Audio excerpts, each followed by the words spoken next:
আসসালামু আলাইকুম ওয়া রাহমাতুল্লাহি ওয়া বারাকাতুহু। হ্যালো ভিউয়ার্স, আপনারা কেমন আছেন? আশা করি ভালো আছেন। আজকে আমি ইলিশ মাছ কলা দিয়ে রেসিপি করব, দেখতে থাকেন।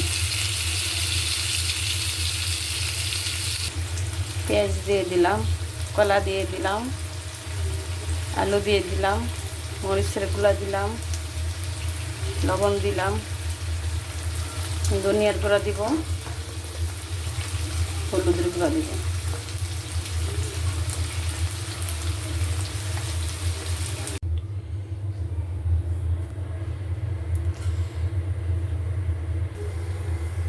এখন ডাকনা বানাবো, বানায় দেখবো কেমন হয়েছে।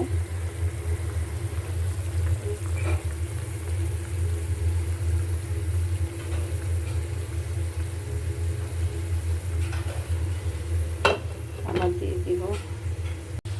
ইলিশ মাছের তরকারি হয়ে গেছে, আলহামদুলিল্লাহ খুব সুন্দর হয়েছে। দেখেন ভিউয়ার্স,